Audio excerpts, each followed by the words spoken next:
Salut à toutes et à tous, merci de regarder ce nouvel opus de l'œil de Moumou, la chronique média de Mourad Guichard sur le média.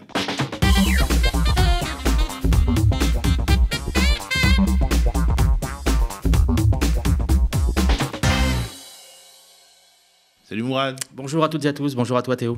Alors comme souvent, tu as un préambule pour nous. Oui, un petit préambule.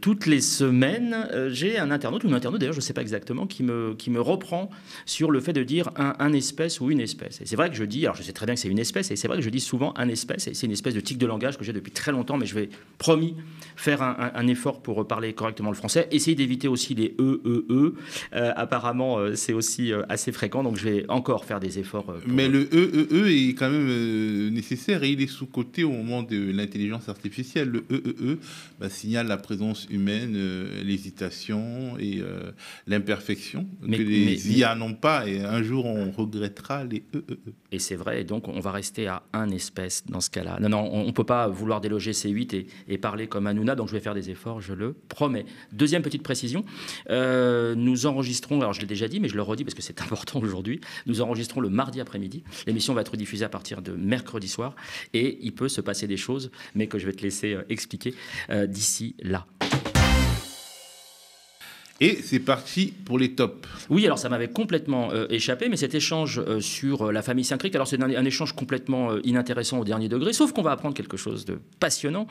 Donc là, on est chez les Saint-Cricq et les Duhamel, et écoutez bien cette petite séquence, écoutez la chute, c'est une information qui me semble capitale depuis le temps qu'on parle de Nathalie Saint-Cricq, en souvent la raillant sur ses propos et ses positionnements politiques. Je vous laisse écouter. Vous arrivez à parler autre chose que de politique lors des dîners de Noël, avec tous ces membres de la famille qui gravitent autour de la planète politique? On parle un peu de politique, on parle de la famille, on parle de sport, on parle de cinéma, on parle de théâtre, on parle de la vie tout court.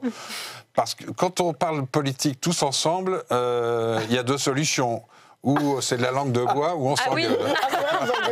Vous avez des sensibilités différentes, quoi. Oh bah oui, c'est normal. Alors, qui est le plus progressiste et qui est le plus réac dans la famille? Dites-nous tout. Il n'y a pas de réac. Il n'y a pas de réac chez vous. Non. Le plus progressiste, je pense que c'est ma femme. Ah, Nathalie Saint-Cricq, donc. Oui. Donc, Nathalie Saint-Cricq serait de gauche. Mais ça se passe quand même chez les Duhamel et les Saint-Cricq. Donc, être de gauche chez eux, c'est assez relatif. Il faut prendre ça avec des petites pincettes. La plus à gauche. Voilà, la plus à gauche, c'est la relativité. Alors, c'est des images qui datent de mai dernier, mais pour ton petit plaisir, on les a rediffusées. Oui, et on l'a mise dans les tops quand même.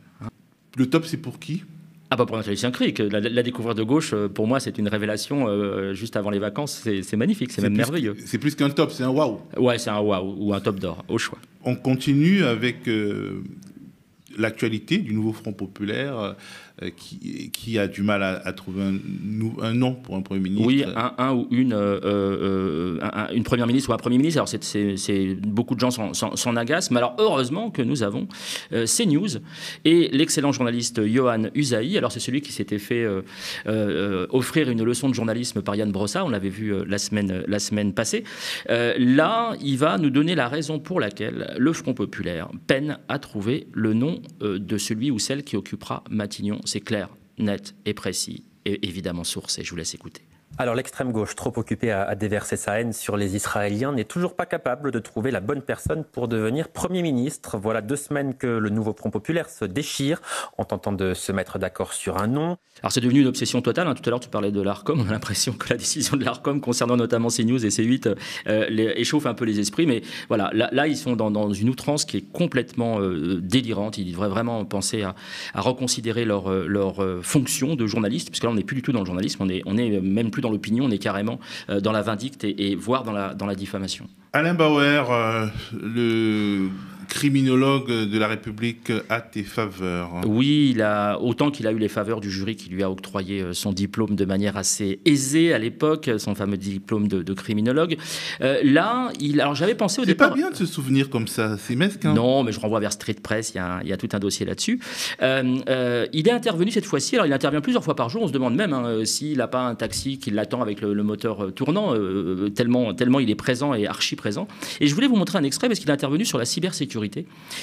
Donc avec ce qui s'est passé là, l'énorme bug. Et comme il y connaît absolument rien, donc je vous invite à aller voir l'extrait, il y connaît absolument rien, il va tomber dans un truc un peu complotiste, genre c'est un bug, mais vous savez, je pense que la raison est cachée, donc c'est complètement délirant. Ça fait vraiment du complot de bas étage. Et puis en faisant des recherches sur ce brave Alain Boer, je suis tombé, alors je vais vous proposer de le regarder, on va le voir en déroulé. C'est un internaute qui s'appelle Pierre BY et qui depuis 2022 poste régulièrement toutes les captures d'écran. C'est un travail absolument phénoménal et vraiment je le félicite, toutes les captures d'écran où intervient Alain Boer. Et on découvre, alors je ne vais pas tout vous lire évidemment parce que c'est très long, qu'il est criminologue, spécialiste du terrorisme, spécialiste de la doctrine militaire, spécialiste de la sécurité dans les stades, spécialiste de la sécurité des JO, membre permanent de C'est dans l'air, ce qui est le cas. Il est également spécialiste de la politique italienne, de la franc-maçonnerie, de la criminologie, de la politique russe, du budget de l'Union européenne, des mouvements sociaux, de la guerre en Ukraine, du droit pénal, et ça dure comme ça pendant des plombes. Et effectivement, on se rend compte, et on l'a déjà dénoncé ici, et il va falloir peut-être, alors en plus ça se passe sur le service public, il va peut-être falloir à un moment donné qu'on se raisonne et qu'on estime que ce garçon n'a absolument pas un avis sur tout, c'est pas un tautologue, enfin, du moins ça l'est dans les faits, mais c'est pas un tautologue nourrissant et qu'on ne peut pas l'inviter pour tout et n'importe quoi. Je trouve que là, il y a vraiment de l'abus et du remplissage de plateaux télé d'infos en continu qui me gênent profondément. Et en plus, on a dit service public, pas service public. Absolument. Alors, tu veux également décerner un top à Sabrina Medjeber. Je ne sais pas qui c'est. Alors, Sabrina Medjeber, on en a déjà parlé ici. Ça fait partie de ces fameuses personnes dont on ne connaît pas la qualification exacte. C'est-à-dire qu'on ne sait pas si elle est spécialiste de quelque chose ou pas, mais en tout cas, elle parle sur tout, elle parle sur beaucoup de choses. On sait qu'elle est extrêmement réactionnaire. D'ailleurs, elle intervient sur les chaînes d'extrême droite en général. Alors, on la présente comme essayiste, comme sociologue, et puis, alors que ça n'apparaît pas sur le bandeau, j'ai vu sur un tweet de CNews qu'elle faisait partie des Republicans in Paris, alors une espèce d'officine ultra-réac franco-américaine. Le Parti républicain américain. Oui, c'est ça. Mais Trumpiste, en gros. Oui, c'est ça. Pour aller vite, c'est Trumpiste. Donc, mais ça n'apparaît pas sur le bandeau. Donc, le téléspectateur, lui, ne sait pas à qui il a affaire. Il pense qu'il a affaire à une essayiste et puis donc une sociologue essayiste. Vous savez, c'est le truc fourre-tout. Hein. On met Amin El Khatmi, on met plein de gens comme ça dedans parce qu'ils ont fait un bouquin une fois. Jaloux, Moumou. Sont essayistes. Oui, je suis jaloux, bien évidemment. Alors, on se demande si elle ne tient pas, cette fameuse Sabrina Medjeber, une crêperie sur les boulevards le soir après 23h, tellement elle fait de choses. Et là, elle va disserter de manière complètement délirante avec un talent. C'est pour ça que je la mets dans les tops, parce qu'avec ce talent-là, je ne pouvais pas la mettre dans les flops, c'est pas possible.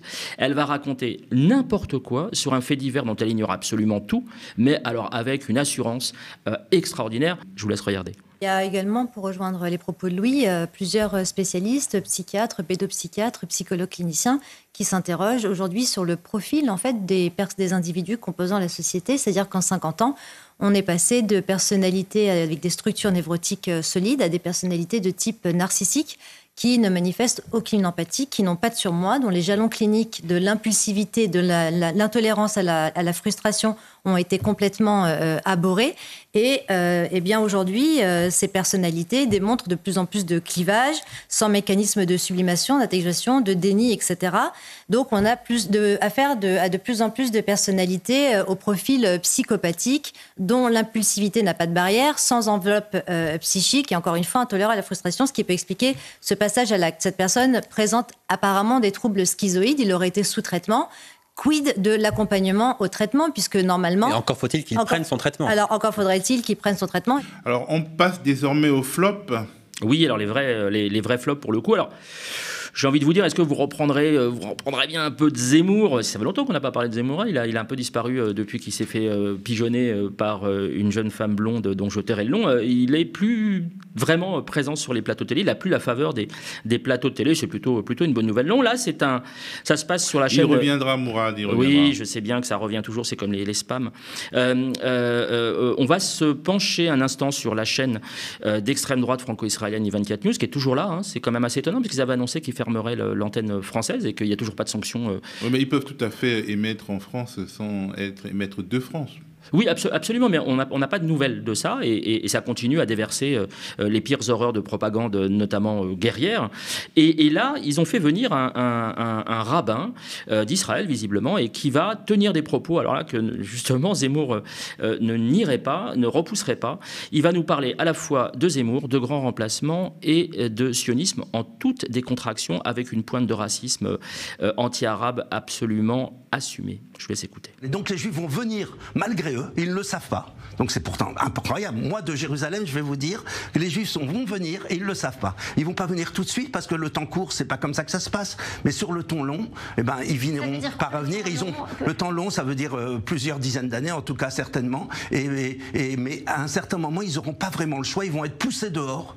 Le seul nationalisme avec lequel ils peuvent s'identifier, c'est le nationalisme israélien. Vous avez vu Zemmour qui a essayé de se revendiquer du nationalisme français. Bon, on lui dit, mais tu n'es pas un des nôtres. Donc si on veut avoir une identité forte, qui soit basée à la fois sur la terre, la culture, la cohérence interne, participer au projet du peuple juif qui revient sur sa terre, excusez-moi pour un peu de sionisme, et mettre fin à 2000 ans d'errance, ben c'est ici que ça se passe. Et là, on a nos jeunes, on a des jeunes qui sont pleins d'enthousiasme, qui sont peut-être sur le front, qui combattent, qui sont parfois blessés, mais qui se battent et qui arrivent à faire des choses incroyables, qui reviennent avec plein d'énergie et qui veulent construire un pays, un projet extrêmement clair, une solidarité nationale qui est extrêmement forte, parce qu'on a un projet, on la ressent, l'énergie elle est partout en Israël, donc on peut avoir peur, mais il faut regarder ça d'une autre manière. Mais surtout, ce qui est frappant dans ces propos, c'est que ce sont des propos qui sont anti-français, qui sapent l'unité nationale en France et qui relèvent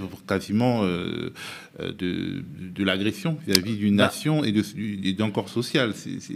En gros, il explique dans une chaîne de télévision qui est diffusée en France comment il va comment il travaille à faire partir les Juifs français de France. Oui, mais il est habile. Alors, d'une part, il dit qu'ils ne le savent pas, mais que dans une génération et demie, en gros, pour aller vite, tous les petits-enfants vont partir en Israël. Mais là où il est un peu plus subtil que ça, ou que Zemmour, c'est qu'il va expliquer que c'est une conséquence. Le départ, c'est une conséquence et non pas la raison de la fracturation de la société française. Alors qu'effectivement, tu as entièrement raison, enfin, je suis entièrement d'accord avec toi, il est là pour fracturer la société française et dire à nos compatriotes de confession juive ou de confession juive présumée, vous ne faites pas partie, vous aurez beau faire les meilleurs efforts, les plus gros efforts du monde, vous ne ferez pas partie de la société française, on vous fera comprendre tout le temps, donc partez. Et en plus, il leur dit, si le nombre de musulmans en France augmente, ça voudrait dire que vous devez partir. C'est le grand remplacement. Parce qu'au Maghreb, ça s'est passé ainsi, mais en fait, durant des siècles,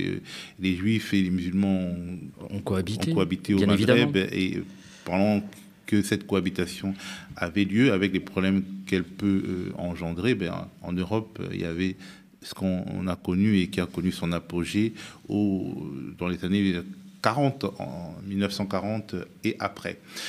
Toujours sur I24. Oui, je vous promets qu'on ne va pas y rester longtemps parce qu'il faut qu'on aère un peu la pièce. Je vous alertais régulièrement et je vous alerte régulièrement sur les fameux experts de plateau télé complètement en carton. Et là, il y en a une qui va totalement se lâcher, c'est Barbara Lefebvre. Donc elle va se lâcher sur les 24 News, mais ça va vous montrer le fond de sa réflexion qui est absolument outrancière. Mais comme ça se passe sur les 24 News, il y a une espèce d'assurance, de garantie qu'il n'y aura pas de suite. Et donc, elle va y aller avec la grosse Bertha. Je vous laisse écouter et rappelez-vous, si vous la revoyez un jour, notamment sur RMC, rappelez-vous de ses propos. Je vous laisse écouter. Nos compatriotes français et non juifs ont très bien compris qui étaient nos agresseurs, que ce sont les défenseurs du Hamas, que ce sont les adeptes de l'extrême gauche, islamo-gauchiste, insoumise et compagnie. On les a vus en action au sein même de l'Assemblée nationale. On les a vus après le 7 octobre tenir des propos ouvertement anti-juifs. Donc rassurez-vous, les Français savent très bien qui sont aujourd'hui les anti-juifs qui agressent, qui tuent et qui violent. Ils n'ont même pas besoin qu'on leur souligne et qu'on leur surligne qui ils sont. Tout le monde sait aujourd'hui, en 2002, lorsqu'on a écrit les territoires perdus de la République, on a vraiment enfoncé des portes et des plafonds de verre pour dire que c'était les islamistes et les islamo-gauchistes qui poussaient l'antisémitisme en France. Aujourd'hui, 90% des Français savent très bien, puisqu'ils savent très bien qu'ils en sont eux-mêmes les victimes et qu'ils seront demain peut-être les victimes d'un 7 octobre à la française. Ils le savent. Les Français ont vu de leurs yeux, dans les rues de Paris, la synthèse entre le gauchisme, le wokisme, les mouvements LGBT et les islamistes. Parce que quand vous voyez des fous furieux et des folles furieuses bâchées à l'iranienne qui viennent hurler dans les rues de Paris, monter sur des camions et qui crient moitié en français, moitié en arabe, je veux dire, les Français se rendent bien compte que là, il y a quelque chose qui ne va pas et que ce ne sont pas des élucubrations des Juifs qui voient le danger partout, qui seraient parano. quand vous avez des Dologus et des boyards qui font crier « on est chez nous » à des gamins de cité, croyez-moi que c'est les prémices de la guerre civile ici en France. Alors, Mourad, tu veux évoquer le dossier Thomas Porte? Oui, alors j'avais mis de côté plusieurs extraits, mais en fait, je me suis rendu compte que les extraits se ressemblaient. Donc, on va seulement vous en passer un. C'est-à-dire qu'il y a eu ces propos donc, sur les fameux athlètes olympiques israéliens, que leur présence n'était pas la bienvenue, avec une idée de pouvoir de rendre anonyme, sans hymne et donc sans drapeau, comme c'est le cas pour les Russes, hein, je le rappelle quand même. Et donc ça a provoqué évidemment un tollé.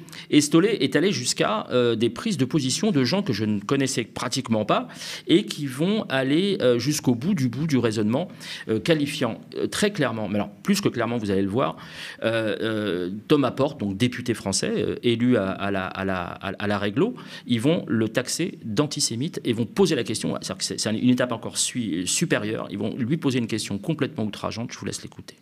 Tant qu'il sera, on l'a vaguement évoqué là, mais tant qu'il sera intouchable, c'est-à-dire qu'il ne subira pas un jugement, mais un vrai jugement, pas un petit sursis de rien du tout avec une amende, eh bien il continuera à alimenter une espèce de haine de l'État hébreu, et en allant plus loin, une haine des Juifs. Et tout est là. J'aimerais bien qu'on lui pose la question une fois pour toutes.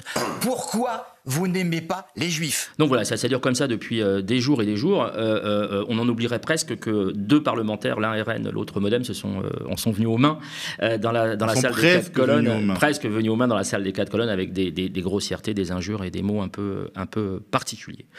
Je voulais continuer avec un jeu qu'on retrouve de manière assez régulière dans tous les camps politiques. Sur les réseaux sociaux, c'est le petit jeu de dire ah là là, je suis passé à la télévision, je suis passé à la radio, et regardez ce que je lui ai mis, je l'ai mis en PLS, KO, et ainsi de suite.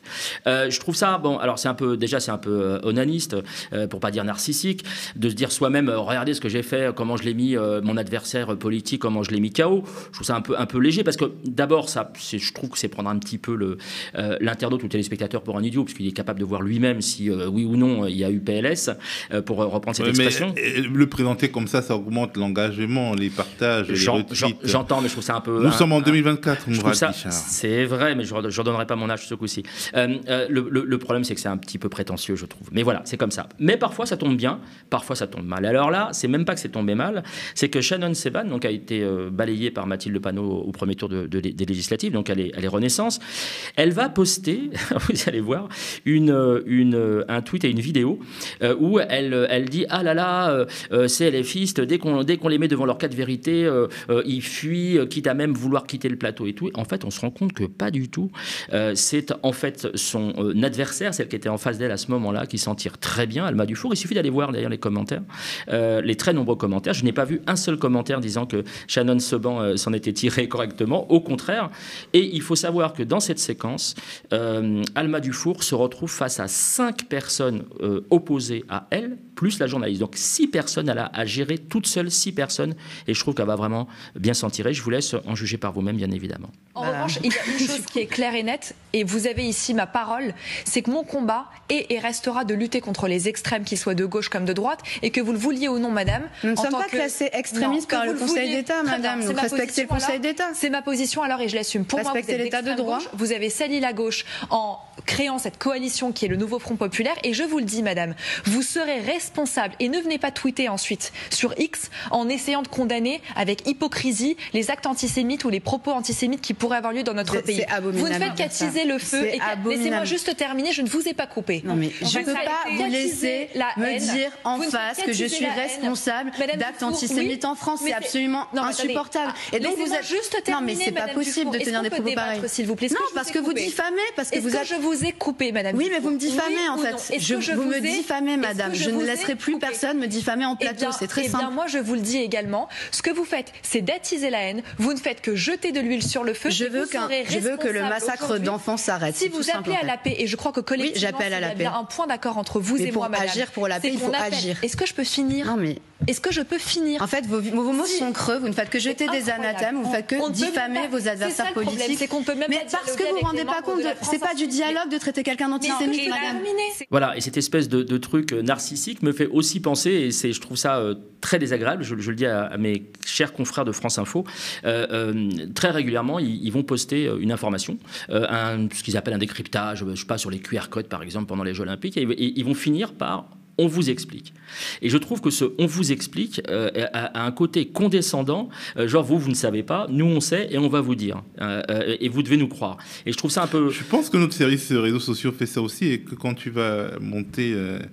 ils vont faire la gueule. Bon, eh ben, je le dis parce qu'on vous explique. Je trouve qu'il y a ce côté, nous on sait, vous savez pas. Et je crois que le divorce entre les médias et la population, les citoyens français, vient aussi de ce côté un peu hautain, je trouve, qui gagnerait à disparaître. Je monterai par l'escalier de secours pour éviter les équipes du haut, bien évidemment. La journaliste du Point, Géraldine Wössner, qui passe aussi sur les télévisions, notamment sur BFM, elle a tes défaveurs, une fois de plus. Oui, je suis vraiment sincèrement désolé, mais je ne fais que regarder et que constater. Et là, elle va utiliser face à David Guiraud. Alors, elle devrait quand même réfléchir quand elle est face à David Guiraud qu'il est quand même un peu l'habitude de la rhétorique et de la répartie. David Guiraud, donc France Insoumise, du côté de Roubaix. Géraldine Wössner va sortir une vieille ficelle qui consiste à dire oui, mais vous savez, le programme, de toute façon, vous ne pourrez pas l'appliquer. Le programme Nouveau Front Populaire, vous ne pourrez pas l'appliquer. De toute façon, des gens nous ont dit, plusieurs cadres politiques nous ont dit que de toute façon, non, vous inquiétez pas, on n'appliquera pas l'intégralité du programme, machin. Et là, il va lui demander quoi ? Il va lui demander donnez-moi des noms. Et regardez comment elle va s'enfoncer, s'enliser. C'est pathétique. Entre les deux tours, on a entendu de nombreux membres de votre majorité dire non mais rassurez-vous, ce programme il sera pas appliqué, il est pas très sérieux, c'est pas grave, ne regardez pas le programme. Qui a dit ça ? Il y en a plusieurs et notamment tous ceux qui se sont désistés en votre faveur. Vous n'avez pas un nom là parce que notamment tous ceux qui se sont. Qui a dit dans les rangs du Parti socialiste, on nous a bien répété que le programme c'était pas là-dessus qu'il fallait se focaliser. Il était mal fait. Et d'ailleurs. Attendez, qui a dit que le programme était mal fait, madame ? Qui a dit ça ?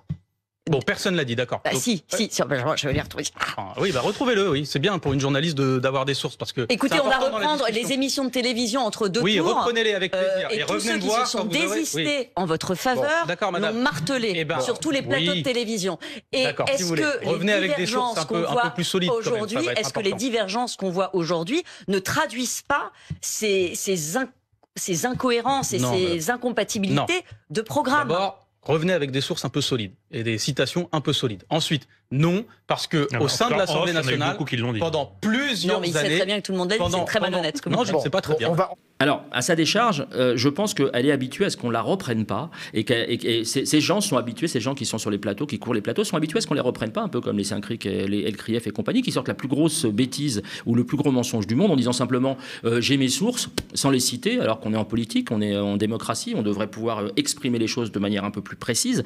Et bien là, elle s'est fait prendre à son propre piège. Alors vous allez dire qu'une fois de plus, je m'acharne sur elle, mais le flop suivant lui revient également. Alors là, c'est pas une vidéo, c'est une photo. Je vais vous demander de regarder son tweet. Et regardez bien, elle parle d'un sujet qu'elle ne connaît absolument pas, celui des méga-bassines. Elle n'est pas en direct, elle est en train de commenter ce qu'elle voit à la télévision. Et elle va expliquer que dans une même phrase, dans un même groupe de phrases, elle va expliquer qu'il y a une attaque qui est menée par évidemment les gauchistes écolos et qu'un incendie va être déclenché juste derrière dans le champ. Et on apprendra évidemment, mais vraiment de manière quasi instantanée, que c'est dû aux bombes lacrymogènes. Mais son tweet laisse clairement entendre que ce sont les manifestants qui ont mis le feu.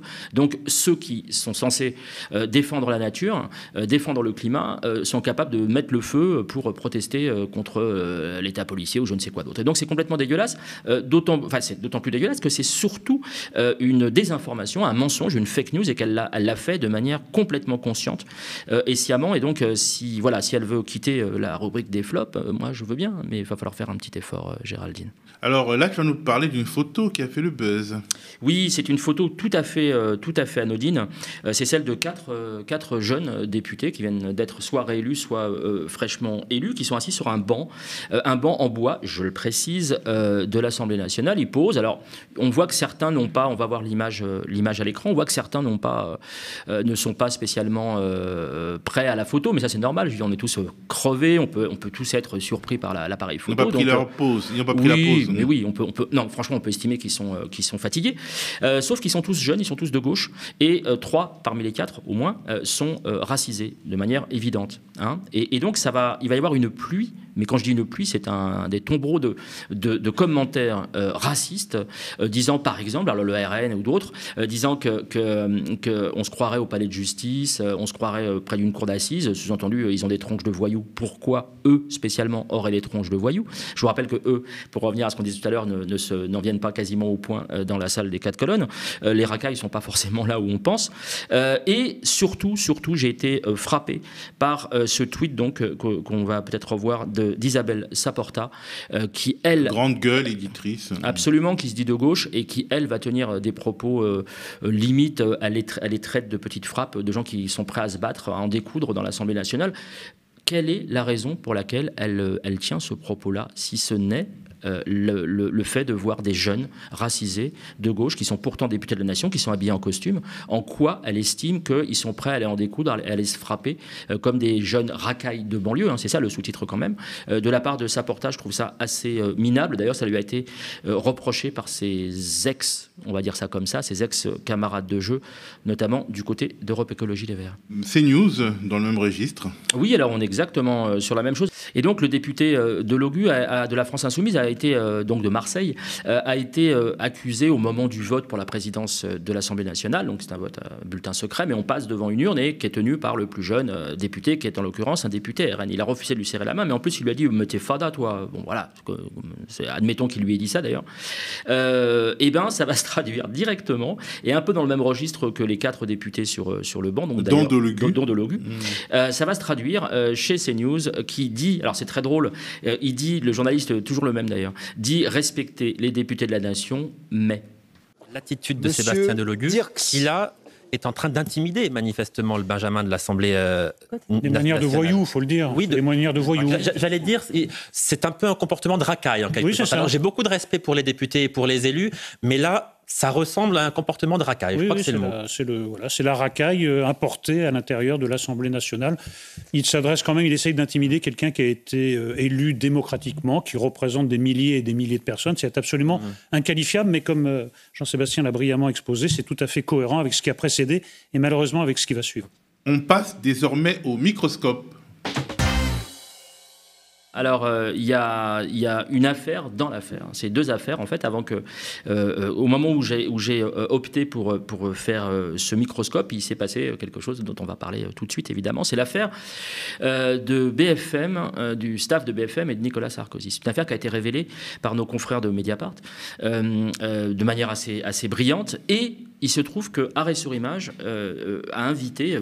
nos confrères indés d'Arrêt sur Image. Absolument, nos chers confrères indés d'Arrêt sur Image ont eu la bonne idée de faire un plateau de 50 et quelques minutes avec Fabrice Arfi, qui est venu décortiquer l'ensemble de l'enquête. C'était une émission absolument, je le dis, passionnante. Vraiment, c'est Paul Aveline qui était à la manœuvre. Et ça a été extrêmement riche d'enseignements et même perturbant, tellement les faits, on a du mal à les croire, on a du mal à les accepter, tellement c'est complètement décalé. Alors on va revenir, juste si vous le voulez bien, un court instant sur l'affaire elle-même.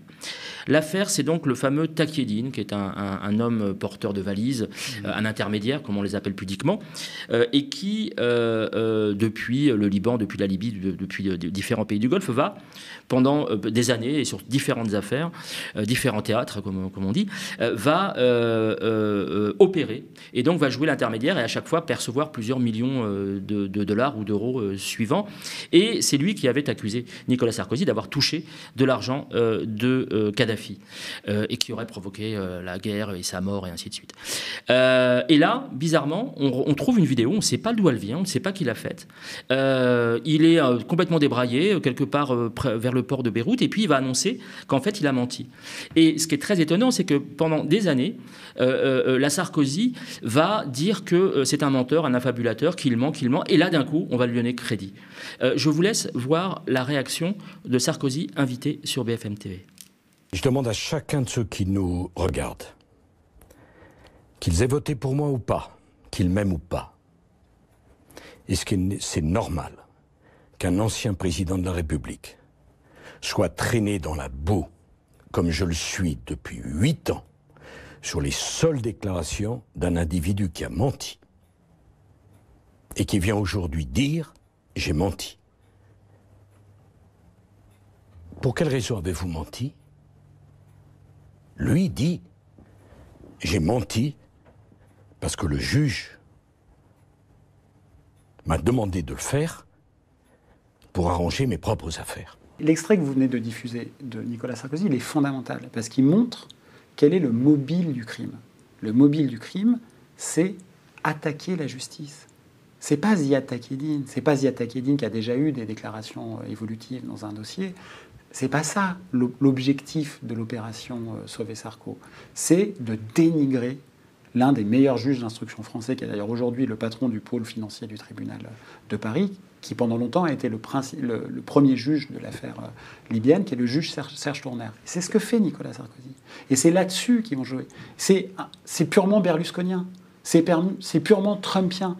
Qu'ils ont fabriqué un faux scoop pour que ce soit le véhicule d'une attaque inédite dans sa puissance médiatique contre un juge d'instruction. Alors, il y a cette petite partie où il semble s'énerver contre Rutel Krief parce qu'elle le compare compare ses méthodes à des méthodes de voyous, donc il donne un peu l'impression, mais il aime bien faire ça, hein, Sarkozy, toujours pointer du doigt et dire attention à ce que vous dites. Il l'a déjà fait, c'est pas la première fois. Eh bien, nos confrères donc de Mediapart vont apprendre qu'il y a eu une série d'échanges de SMS, notamment avec Rutel Krief et la chargée de com, la chargée de promotion de Nicolas Sarkozy, mais aussi et surtout entre Bruno Jeudi en direct, qui va communiquer par SMS avec cette même papesse de la communication sarkozyste. Bruno Jeudi qui était chroniqueur à BFM, qui a été longtemps le patron du JDD et qui est désormais à la tête de la tribune de dimanche. Et qui est toujours sur les plateaux télé. Absolument, à commenter pareillement tout et n'importe quoi, puisqu'il n'a jamais travaillé, il n'a jamais écrit une ligne, comme le dira Fabrice Arfi dans cette émission, il n'a jamais écrit une ligne sur l'affaire, mais par contre, il est capable de le commenter, et de le commenter y compris face à sa collègue qui, elle, ou sa consoeur plutôt, qui, elle, connaît parfaitement le dossier, et connaît la justice, connaît la police, mais il va se faire un plaisir de la ridiculiser. C'est ce qu'il pense, avant que l'affaire ne sorte, en plus, comme je vous le dis, échangeant par SMS pour se féliciter de l'avoir envoyé dans les cordes. Je vous laisse regarder. Le problème, c'est que les accusations précédentes de Ziad Takieddine constituent un des axes principaux des accusations portées contre Nicolas Sarkozy et qui lui valent aujourd'hui d'être mis en examen 4 fois, dont une dernière, la 4e fois. Alors avec ce revirement, on se dit que la justice quand même a donné beaucoup de crédit à quelqu'un qui a le revirement, c'est pas dans le bureau du juge. Le revirement, c'est à BFM TV. Il n'est pas dans le bureau du juge. Vous avez raison. Mais ses premières déclarations avaient déjà été des déclarations devant les médias qu'il avait ensuite, les précédentes, qu'il avait confirmées dans le bureau du juge Tourner. Attention, il y a quand même d'autres éléments dans ce dossier. Il y a d'autres témoignages. Il n'y avait pas seulement le témoignage de Ziad Takieddine. Il y a d'anciens dignitaires libyens, il y a des notes des services secrets, il y a un carnet qui a été retrouvé dans le Danube d'un ancien dignitaire qui avait aussi évoqué effectivement ces versements à Sarkozy. Donc il y a d'autres témoignages, évidemment, qui sont eux-mêmes décrédibilisés par Nicolas Sarkozy. C'était l'une des pièces maîtresses, mais ça n'était pas évidemment la seule. Mais c'est quand même une des pièces centrales de ce dossier. Donc effectivement, Nicolas Sarkozy ce soir peut évidemment se réjouir et vouloir faire bon droit. Il peut se réjouir, mais il faudra que les juges. Non, mais c'est quand même un des éléments central qui a conduit à. C'est même la Il y a un juge qui est cité. C'est le juge Tourner qui est cité. Oui, bien sûr. C'est pas la seule. Le juge Tourner a été. C'est lui qui m'a manipulé. S'agissant des autres personnages, cette affaire est assez complexe. Personnages qui sont par ailleurs aussi assez peu recommandables. Donc je trouve que pour Sarkozy ce soir, c'est quand même un élément important dans ce dossier. Alors, là, ce qui suit est proprement incroyable. C'est-à-dire que pendant que ça se dit en plateau, Bruno Jeudi, en fait, échange des textos avec Véronique Ouaché, la fameuse, donc cette proche de Nicolas Sarkozy. En face de lui, il y avait Sarah Lou Cohen, qui était, je crois qu'elle n'est plus à BFM maintenant, mais à l'époque, elle était journaliste police-justice chez BFM TV, donc spécialiste de toutes ces questions-là. C'est elle qui rappelle que, quand même, il y a beaucoup d'autres éléments dans le dossier et que Ziad Takieddine est certes un élément important, mais pas central. Et donc, Vous écrivez à intervalles réguliers, la journaliste régulièrement confrontée à la matière judiciaire, donc Sarah Lou Cohen, pondère le narratif des sarkozystes en rappelant que l'affaire ne repose pas essentiellement sur le témoignage de Ziad Takieddine. En plateau, Bruno Jeudi rectifie aussi les commentaires de la présentatrice. Tu l'as bien mouché cette nullos, commente Ouaché. J'attendais gentiment la balle, le long de la ligne, se félicite-t-il. Et juste avant, il envoyait aussi à Ouaché que sa consoeur était, je cite, chiante, on lui donne du caviar et elle mégote. Et quand nous révélons cette nouvelle mise en examen, à ce moment-là, Ruth El-Krief envoie ce texto dans lequel elle dit à Nicolas Sarkozy, par l'entremise de Véronique Ouaché, sa communicante, « Je suis là, je suis là. On peut faire ce que vous voulez et transmettez mes amitiés à Nicolas Sarkozy. » C'est-à-dire que, déjà là, c'est une proposition de mise en service. Alors, bien sûr, on peut monter ce que vous voulez. Il ne s'agit pas de débattre de est-ce que Sarkozy préfère être interviewé dans ses bureaux à Miroménil, dans la rue ou sur le plateau de BFM. Ça, bien sûr, c'est la vie d'une chaîne télé. Mais là, en fait, on a l'une des principales journalistes de la première chaîne d'info en France qui, quand un ancien chef de l'État déjà poursuivi et de nouveau mis en examen dans une énorme affaire d'État, sa première réaction, c'est de dire « je suis là comme on le dirait à un ami ». Comme on le dirait à un ami. Et d'ailleurs, c'est conclusif avec « transmettez mes amitiés ». Les réponses aux questions posées par Mediapart ont-elles eu un écho, ont-elles eu une suite? Pas du tout, en fait. Ils ont été pris de très haut, c'est ce qu'explique de nouveau. Alors, je vous invite à aller voir l'intégralité de cet excellent plateau, c'est en accès libre. Ils vont avoir des réponses complètement hautaines, notamment Marc-Olivier Fogiel et Ruth El-Krief. Ils pensent vraiment avoir fait leur boulot.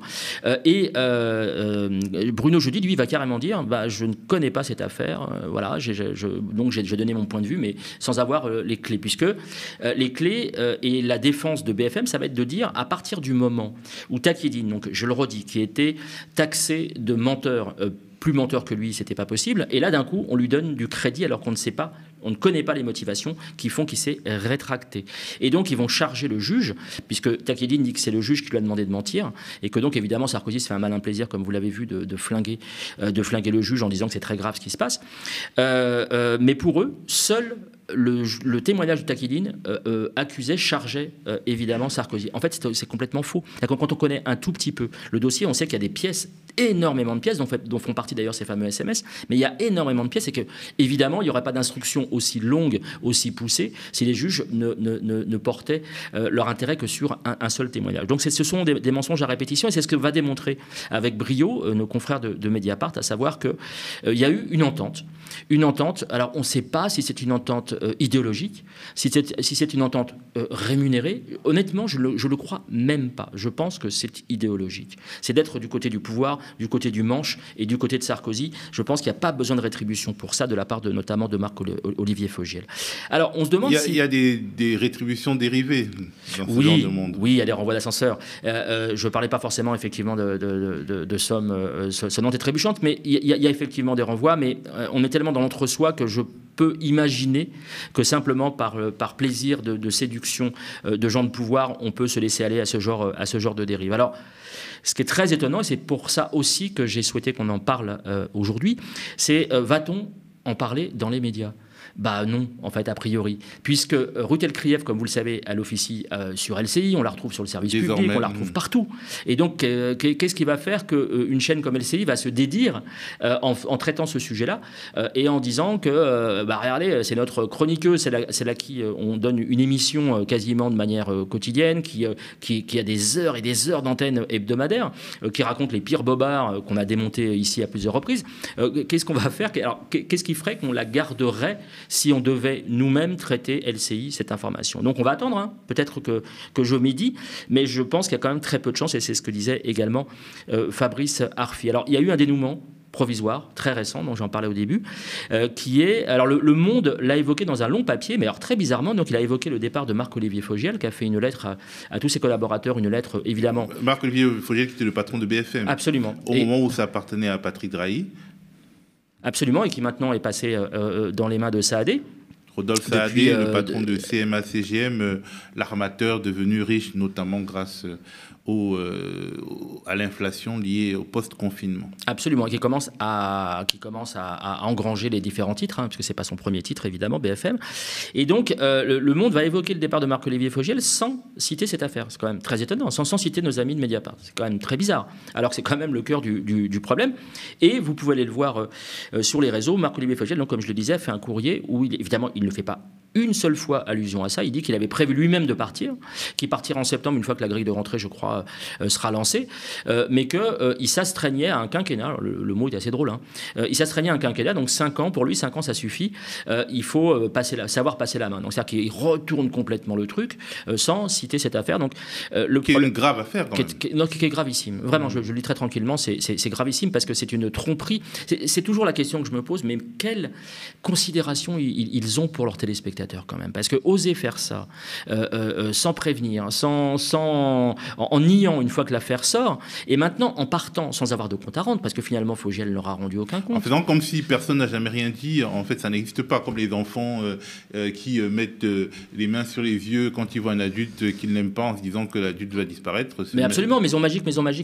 Et donc là, c'est sauf qu'ils ont plus 7 ans, quoi. Donc là, c'est tout à fait pathétique, parce que ça nous renvoie à des réflexions un peu plus anciennes où effectivement ils n'ont aucun compte à rendre. Ruth El-Krief est toujours là à l'heure à laquelle on parle.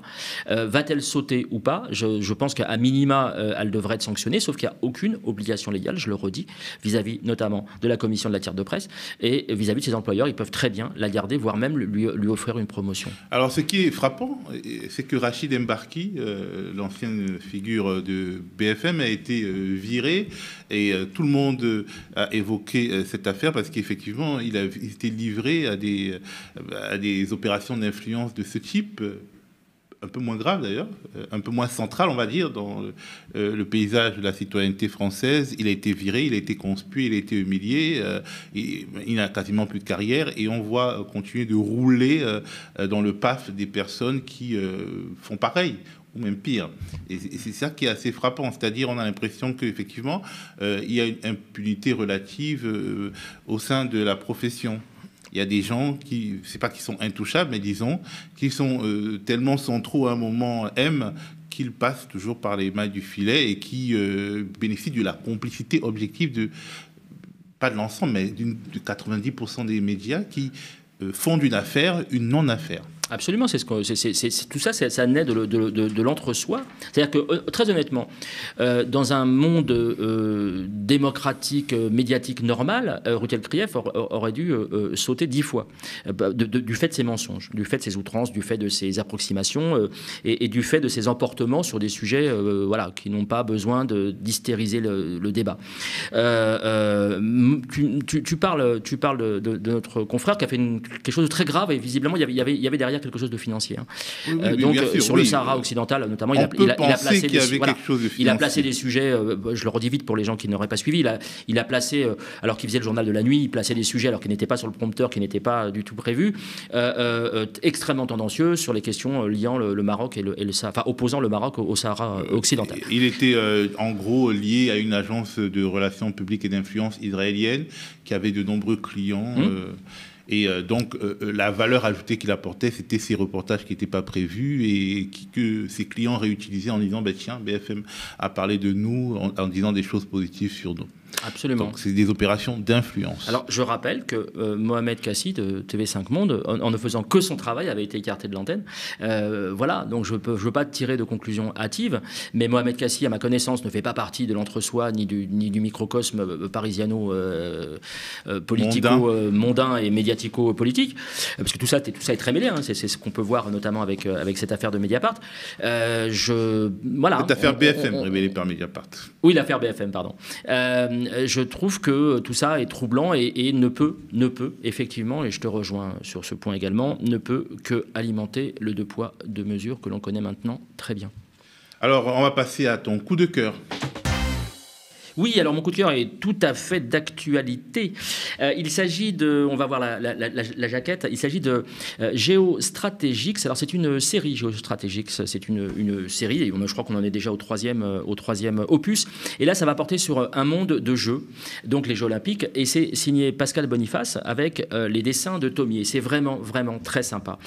Ça va raconter depuis la résurgence, la reprise des Jeux Olympiques, ce qu'on appelle la renaissance de l'olympisme, jusqu'à aujourd'hui, voire même ça anticipe sur les prochains Jeux, avec tout ce que compte, tout ce qu'a compté dans l'histoire déjà des Jeux Olympiques, les empreintes de la géopolitique. Et donc les conflits, comment les conflits se sont retrouvés au sein des Jeux Olympiques, comment les équipes se sont retrouvées, à leur corps parfois défendant, à endosser l'histoire politique de leur pays à l'instant T, comment les conflits ont eu une influence très forte sur les Jeux Olympiques, et puis comment ont évolué plus simplement les rapports entre certains pays, certaines puissances et l'olympisme, à savoir qu'il y a eu beaucoup de boycotts par exemple, et puis finalement les choses sont un peu revenues dans l'ordre pour pas mal de pays. Ça raconte aussi des histoires individuelles, ça raconte évidemment Mexico, le point levé, le dessous des cartes, notamment par rapport aux Jeux de Berlin de 1936, donc c'est vraiment extrêmement intéressant. Alors c'est très drôle,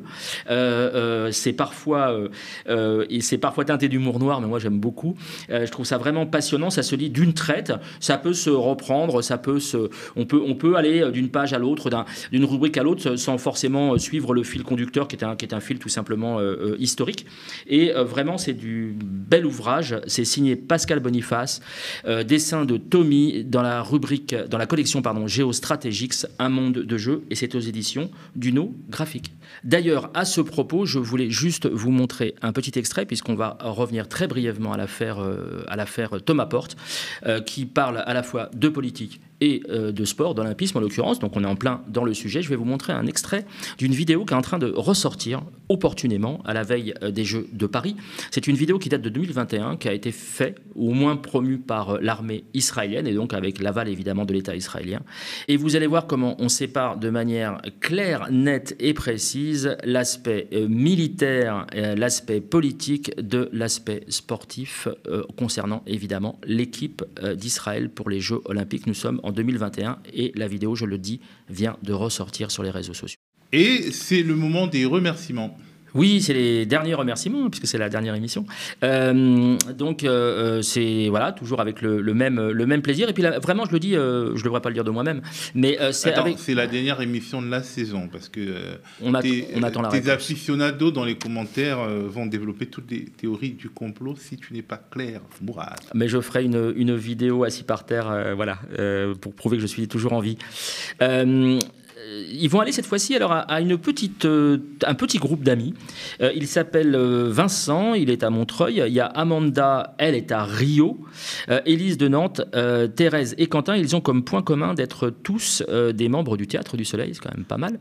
Je les ai rencontrés à Montreuil il y a quelques jours, et donc je leur fais évidemment un coucou.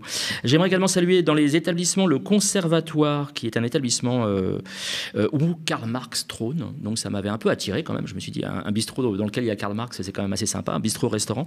Et l'accueil est tout à fait chaleureux, donc ça s'appelle le Conservatoire et c'est rue du Chemin Vert.